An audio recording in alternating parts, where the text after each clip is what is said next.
జోగారెడ్డి సాబ్ కంటే ముందు 97లో వాళ్ళ పేరెంట్స్ నాకు పరిచయం, వాళ్ళ ఫాదర్కి నేను నకరకల్లా డిఈ చేసినప్పుడు అట్లా పరిచయం. మా పిల్లలు కూడా మీ డిపార్ట్మెంట్ అని చెప్పిండప్పుడు. కానీ వీళ్ళు రంగారెడ్డిలో చేశారు, నేనేమో మొత్తం నల్గొండ సర్వీస్ అంతా నా భువనగిరి నేటివ్.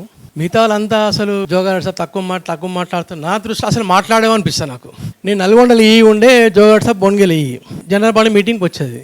నేను కింద మిర్యాలగూడ ఈ గారికి నాకు జోగారెడ్డి సాబ్ భువనగిరికి ముందు మా అటెండర్ చెప్పి 3 సీట్లు పెట్టుకోమని చెప్పేది. చక్కా పైకి వచ్చేది.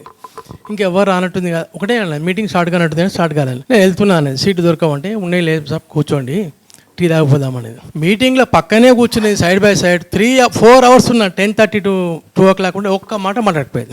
ఇంకోసారి భువనగిరిలో నేను వీక్యూసీఈ ఉన్నప్పుడు సిఈ గారు రవీంద్ర సార్ వచ్చిండు ఇన్స్పెక్షన్కు. మినిట్ టు మినిట్ నేను చెప్తూనే ఉన్నా. ప్రోగ్రామ్ వల్ల డిఈ ఫోన్ చేస్తుండే జోగారెడ్డి సాబ్ పోతుంది. మేము పోయేసరికి మంచి సిఈ గారు ఛాంబర్కి ఎంటర్ అయితే పేపర్ తగ్గకుండా కూర్చుండు. జనరల్ హడావుడి ఎట్లుంటుంది అంటే మన ఈఎన్సీ గారు హయ్యర్ ఆఫీసర్ వచ్చినప్పుడు బయటికి పోయి మనం ఉండి టాటా చేస్తాం కదా, నిదానంగా లేడామనుకున్నా ఉన్నాడు సార్ ఉన్నాడు అన్నాడు. సార్ చాలా సబ్జెక్ట్ ఉంది, అన్నీ ఉన్నాయి. సరే భువనగిరి కూడా సక్సెస్ఫుల్గా చేసిండు అక్కడ ఈగా. సరే ఇక్కడ కూడా ఈఎన్సీ గారు చేసినప్పుడు నేను ఆల్రెడీ రిటైర్డ్ అయినా. సరే ఇక్కడ కూడా అంత సక్సెస్ అందరు చెప్తారు అన్నీ చేసిరని చెప్పేసి వారి శేష జీవితం కూడా ఆరోగ్యంగా ఉండాలని కోరుకుంటూ ముగిస్తాను. Okay, thank you.